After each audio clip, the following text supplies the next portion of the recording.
Hey folks, I'll go ahead and do the introduction since Jim's busy. Our next speaker is Lyle Blackburn. He's wrote a book on probably one of the most well-known Bigfoot out there.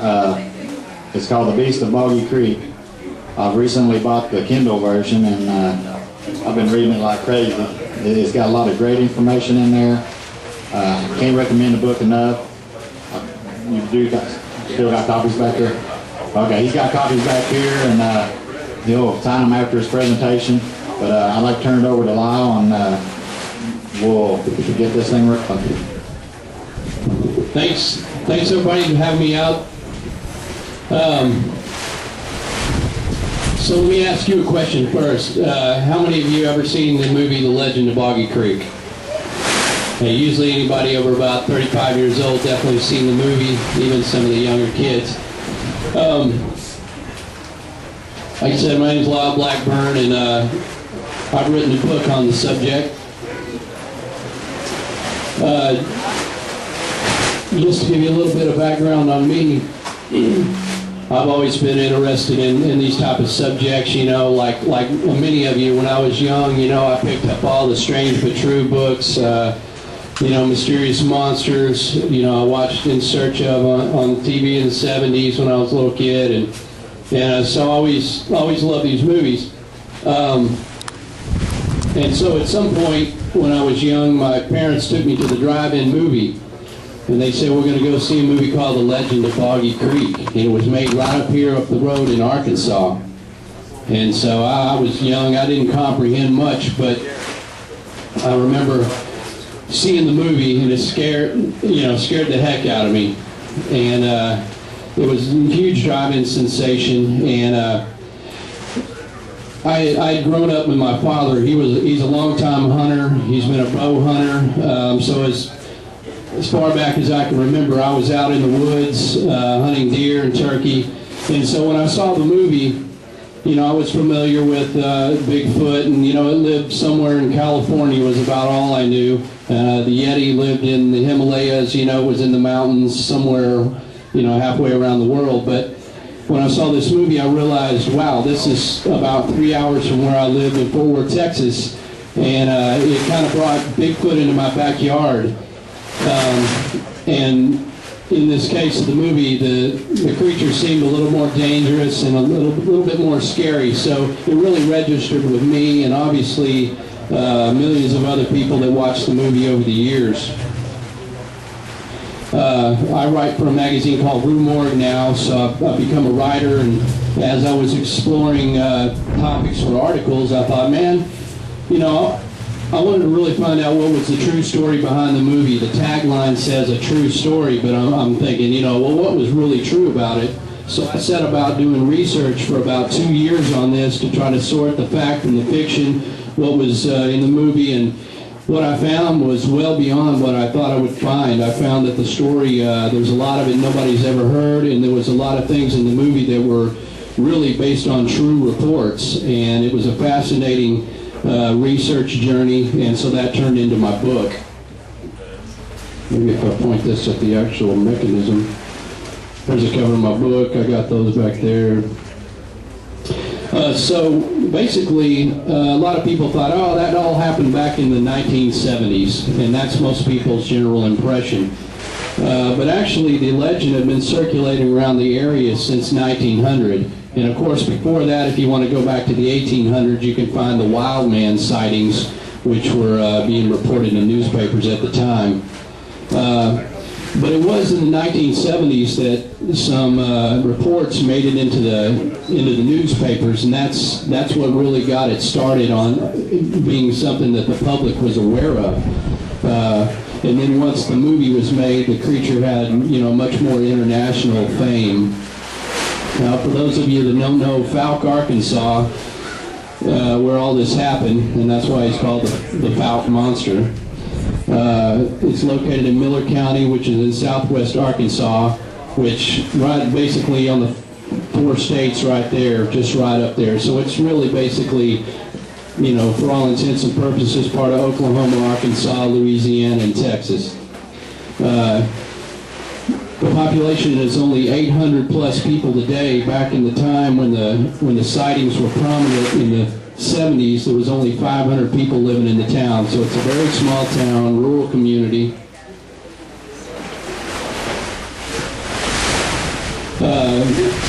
Bobby Creek itself is actually a pretty small waterway. It's part of the Sulphur River area, and it eventually feeds into the Sulphur River, which runs down, as you see, south of Fouke here, and all that's connected to the Mississippi waterway, so it eventually merges with the Red River and all runs south. Which really amounts to that area. If you combine that with the Sulphur River Wildlife Management Area, which is 20,000 acres of basically forested bottomlands where nobody lives. It's uninhabitable. It's very remote and thick out there, and it's one of the largest bottomland hardwood habitats remaining on the Red River Valley. So what does all this amount to? It's definitely a perfect place to hide an unknown animal. I can't see the picture too well, but this is an aerial view, which is a really cool shot of the Sulphur River area.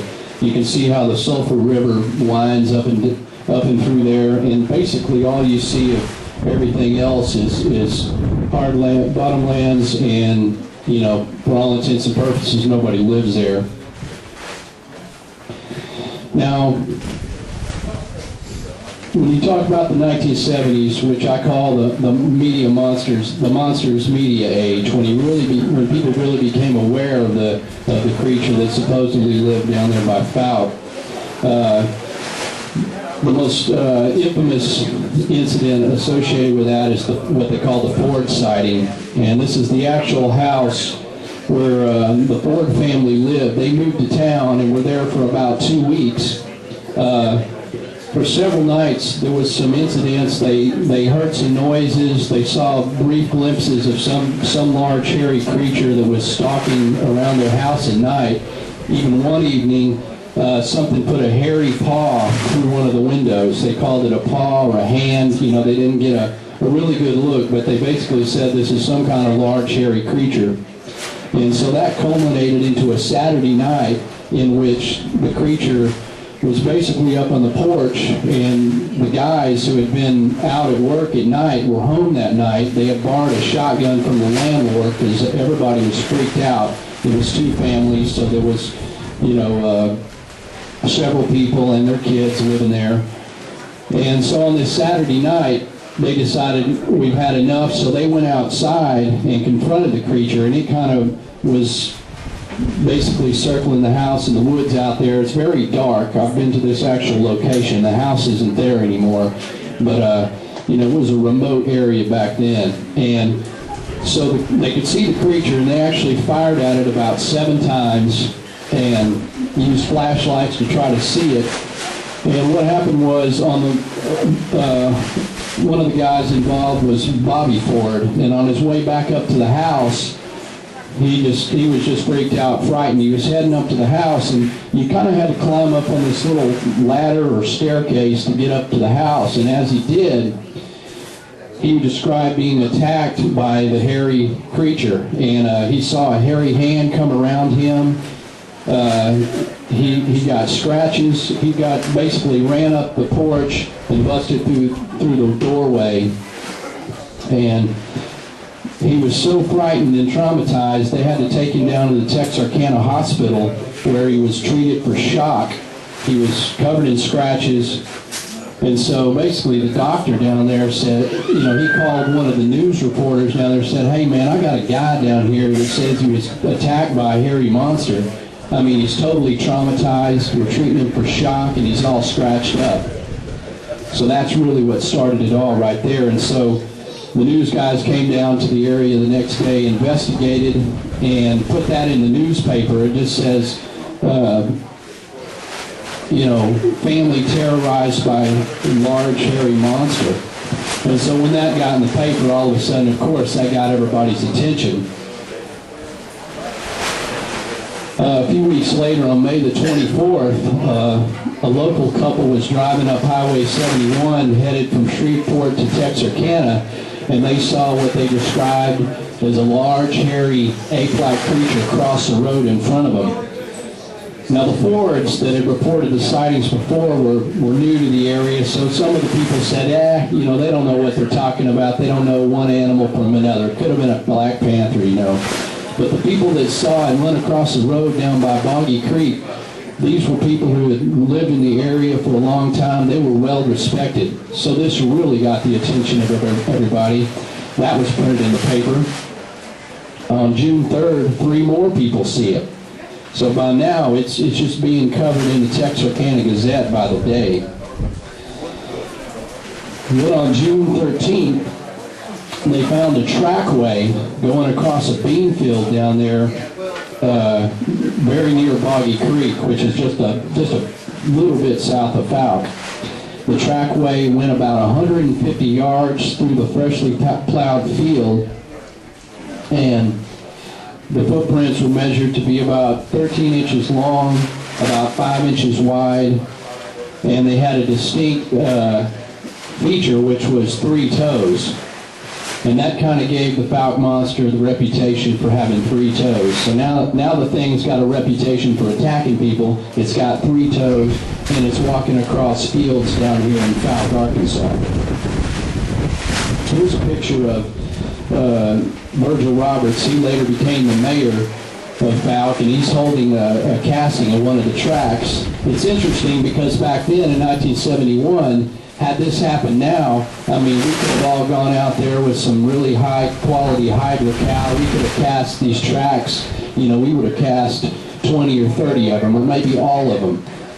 But back then, they didn't know what they were doing. They just had to get one of the ladies from the town to come down there with acid. So the quality of the casting's not that good, and not as good as we could do if we were doing it now. But they didn't even know what the word cryptozoology meant. You know, this is a small town of rural farmers and hardworking people. So they were just basically thought, they didn't describe it as a Bigfoot creature. They just said, you know, this is just some hairy monster living near our homes. So once all this stuff started coming out in the newspapers in the 1971, you know, the old timers said, hey, wait a minute. This isn't the first time we've heard of this. You know, we've got reports of this creature going back for quite a while. It just hasn't been in the paper because, you know, we're not going to run out and tell the newspapers. And so one of the earliest sightings on record was in 1946 when County Sheriff Leslie Greer told a story about a woman who saw a hairy ape-like creature down in a place called Jonesville, which is about 5 miles southwest of Fouke. In 1955, Billy Smith, and this is the same guy who had the creature walk through his bean field, claimed to have shot at the creature. 1964, a girl named Mary Beth Searcy saw it from her back window, leering out in the woods. And that was dramatized in the movie, as a matter of fact. And recently, I was given access to the Searcy house. If you've seen The Legend of Boggy Creek and you remember that scene, Mary Beth, come over here and close the window. The baby's gonna catch a cold. You know, thanks.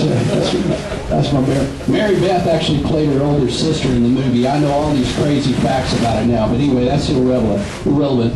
But the Searcy house is the only house still standing that was actually used in the movie. And it's taken me a while to get the trust of the townsfolk and everything, but they actually let me go on the Searcy property. So I was able to stand in the window right where Mary Beth saw it in 1964 and look out in the backyard. And this is a place called Jonesville. It's a real spooky place, and even today, I mean, I could almost visualize what she saw, and it definitely would have been very frightening. There's other stories. In 1965, a woman hunter saw something running. She was sitting up in a tree stand, and she saw this black figure running towards her down a pipeline. And she's thinking, man, there's like a black guy running at me up here this morning. That's weird. As it got closer, she realized, no, that's not a black guy. It's something covered in hair, dark hair. And as it ran by, she saw it and, you know, had no idea what to think, but she was frightened. she never told this story. The first time this story has ever come out is when I did the research for the book and was made aware of this story. So there was a lot of things that were not in the movie that I've later discovered. So basically before that, at this time when all these, in the 60s when all this was happening, they called the creature the Jonesville Monster. And again, Jonesville is just it's just a few miles south of Fouke. It's not even a town, it's just a rural community basically. One of the more famous sightings happened in 1965, and this what brought the legendary Crabtree family into the picture, in which Lynn Crabtree, who was 14 at the time, was squirrel hunting out by their lake. And he was kind of dozing off by a tree, and he heard some noises, sounded like a dog yelping or something. And he heard a stampede of horses, and there was some wild horses running loose back then. And so the horses came up, and they rushed out into the water of the lake. And he's thinking, oh, that's weird, you know. So he gets up, and he's thinking, maybe it's a dog or something yelping. But he gets up, and he realizes about 30 feet away is standing this kind of hulking, hairy, man-like animal. You know, he described it as having dark skin, a flat nose, the hair kind of fell across its face, covering its eyes. You know, your typical Bigfoot, but it kind of had a little longer hair, and it was about 7 feet tall. So this kid never seen anything like it. I mean, but he was familiar with everything that's out there. I mean, he'd been hunting since he could walk. So, I mean, he certainly knew a bear from a mountain lion, from a beaver to a raccoon. No mistake about it. He saw a Bigfoot. And so he just freaked out, fired his squirrel gun 3 times, and just took off running for the house. When he got to the house, the story probably would have died there, and maybe the Crabtrees never would have been involved in any of this. But it just so happened that night that they had some guests over. And so when they saw Lynn Crabtree running the house, freaked out, you know, this is an experienced hunter telling the story of what he just seen down by their lake on their property. Of course, that got everybody's attention. So they took a hunting party out. They searched the area. They didn't find any further evidence, couldn't find any evidence that he'd actually hit the thing with his rifle. But of course, he's firing squirrel shot. You know, who knows that could even penetrate a large animal's fur. You know, there's a lot of conjecture we could make. But bottom line, that really was a major story. And the Crabtree, you know, this is a credible kid. And he never talked about the incident ever again. But it was kind of dramatized in the Legend of the Boggy Creek movie. And it's been recounted in Bigfoot books over and over. So it's quite famous. Another one from the time was in 1967. Has anybody ever heard of the band called Brave Combo? It's a well-known band, a Grammy-nominated, Grammy-winning, award-winning band out of Denton. And the founder and frontman, Carl Finch, was driving from a gig in Shreveport on his way back to Texarkana. And it was about 3 in the morning. And they're driving up, and they see what they described or thought was a man jogging down the side of the highway. And at the time, Highway 71 was extremely remote out there. I mean, nobody would have been jogging. In fact, jogging wasn't very popular in 1967, and certainly not popular in Fouke, Arkansas, you know. But as they got closer, they said, you know, the thing has longer arms. It's a guy wearing a fur coat or something. And as they got close, they said, no, that's not a fur coat. It's something covered in hair, and it's running down the side of the highway. His cousin was driving. Of course, she's veering off into the other lane and says, we're not stopping. I don't know what the hell that is, but we're going. And they pass by. He tries to get a good look at it, but, you know, once you're past it, the lights are dim. He couldn't tell what it was. So it sort of went off and faded into memory. And so it wasn't until the 70s until he saw the Legend of Boggy Creek, and he said, you know, I think I saw that thing down there, you know, about 7 or 8 years ago. At the time, I'd never even heard of Bigfoot. I didn't even know what the Fouke monster was, and in fact, nobody did, because it was the Jonesville monster that only the people in Jonesville knew about. So I thought that was interesting because here's an independent guy, he doesn't live there, and he just so happens to have seen the same creature running down the road. So it sort of corroborates what all the people in Jonesville were saying. So this gives a lot of credibility to the creature. You know, this wasn't just people going out looking for Bigfoot. These are just people who lived there and says, hey, this is just what we saw. So when all this started coming out in the newspapers and the Texarkana Gazette in the early 70s, you know, hairy creature attacks a family, there was a guy named Charles Pierce who was advertising on the advertising agency in Texarkana, and he said, man, I've been looking for the subject that would be perfect to make a documentary or a film. He says, you know, 15 minutes down the road, there's a hairy monster attacking people. This is perfect. So he went about doing what he could do to borrow money, and he shot The Legend of Boggy Creek down there in 1972. And as history would have it, it came out in 1972.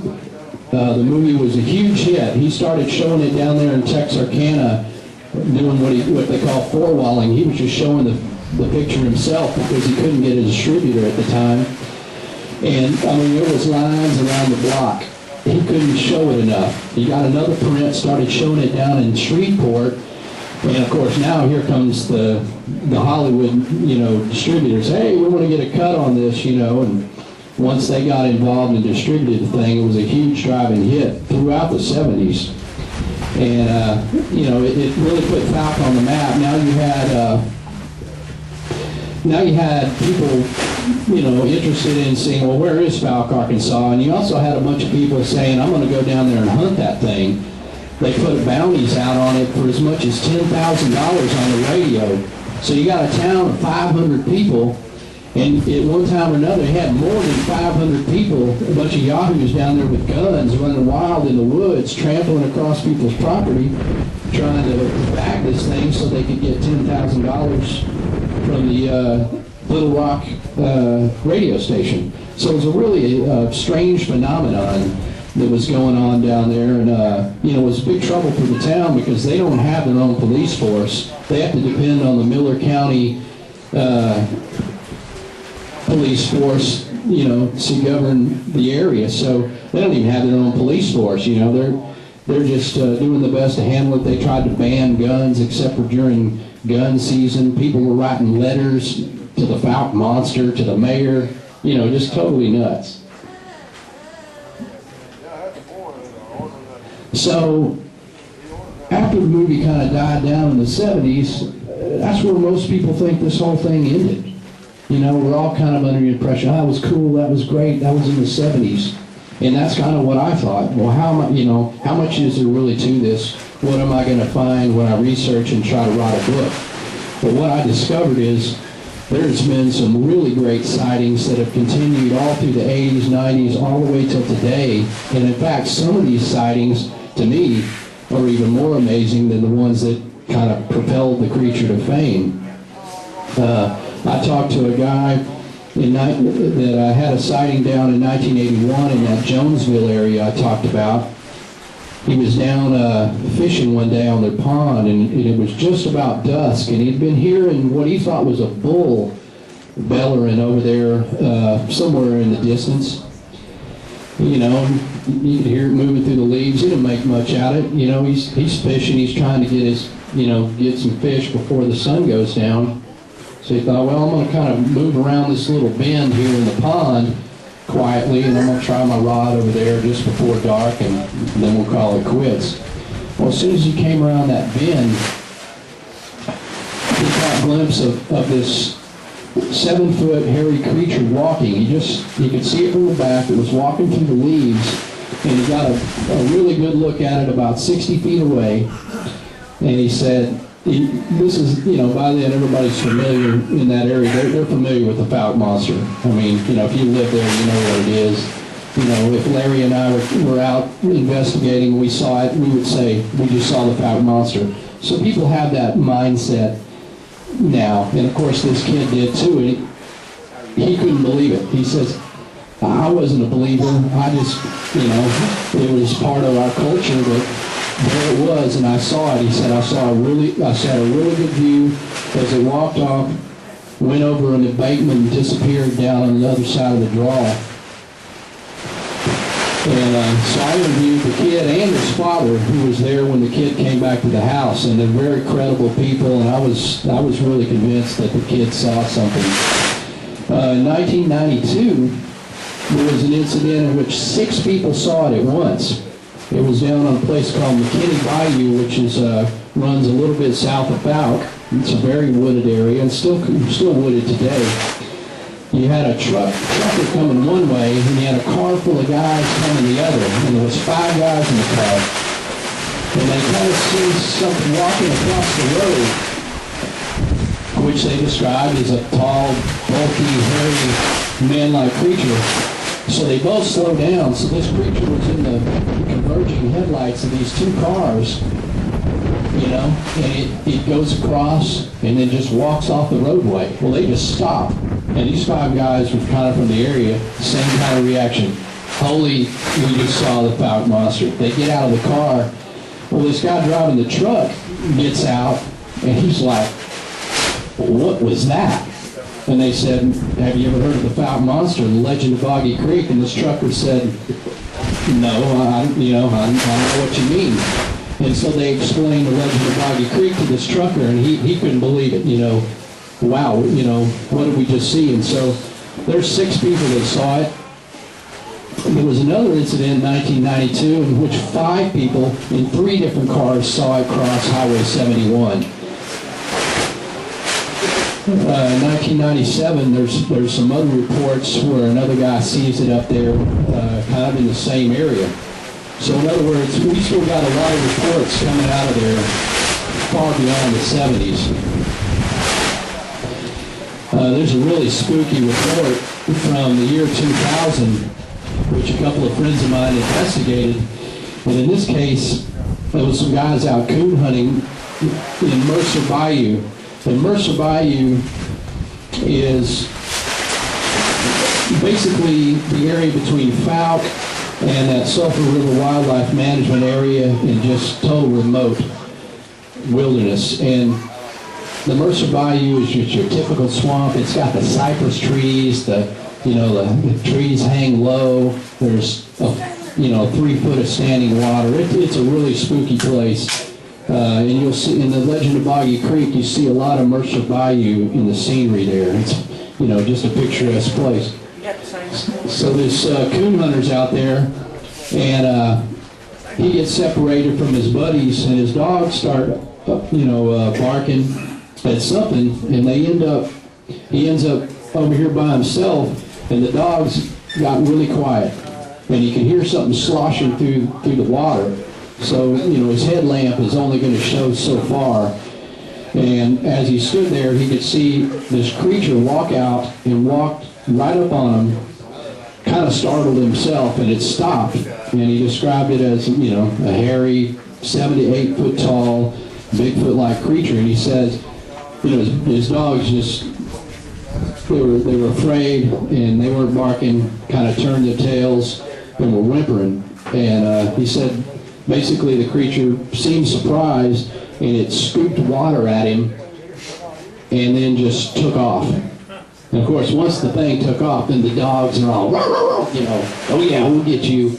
They got all, well, maybe the dogs got rid of their fear, but the coon hunter was so scared, and this guy had been hunting down there for years. He said, I'm never going down there again. He trucked it out of the bayou, and he made the report online, just trying to share his story with somebody, and that's how it got investigated.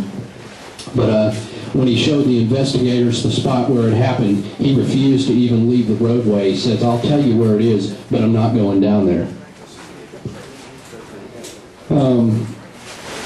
In 2004, there's another sighting, and a guy that I talked to that had a pretty good 5-toed track casting that he got near a place called Carter Lake, which is south of there. Which is, all this goes into way more detail in my book, but it's another interesting story, and another point of evidence saying, man, there's really something that's still out there.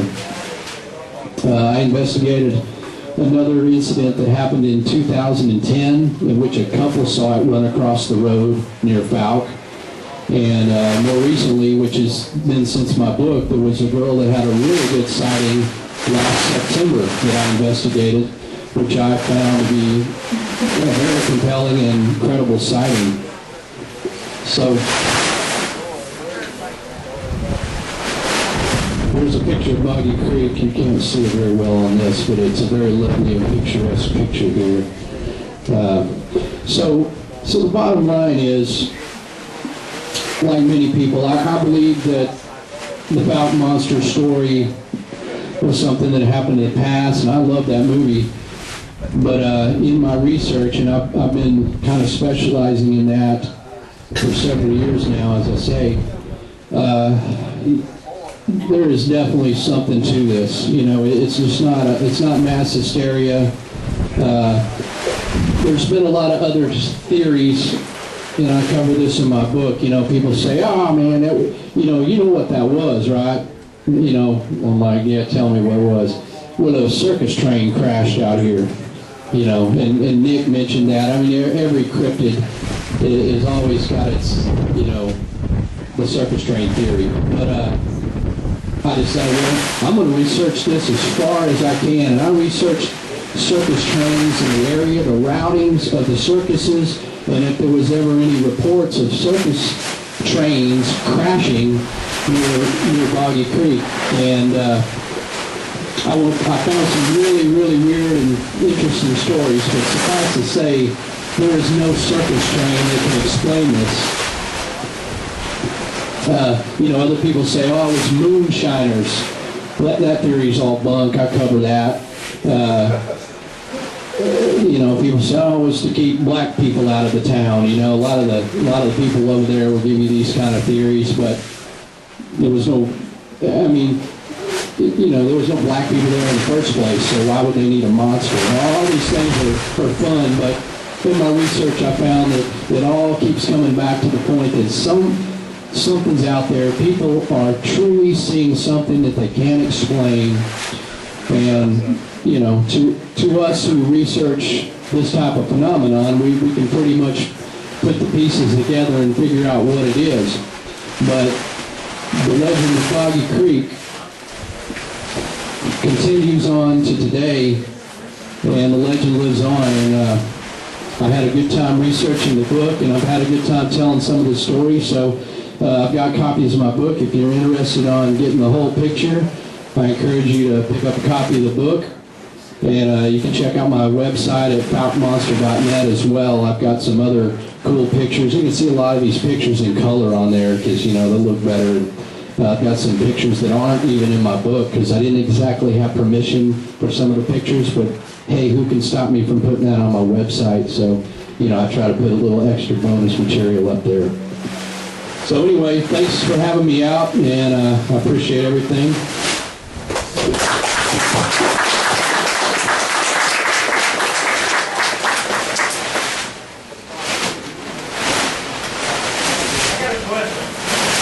Oh yeah. I guess I should say, who's got a question? Because this young man back here does. Oh, okay. Yes, that's a good point. You know, there was imminent tornadoes, so I was like, I dragged this out longer and make it, you know, more spooky, but tornadoes. So, but yes, any questions? No questions. Anybody seen the movie got a question? I can answer anything about that movie. Any scene in there, I can tell you what was real and what wasn't.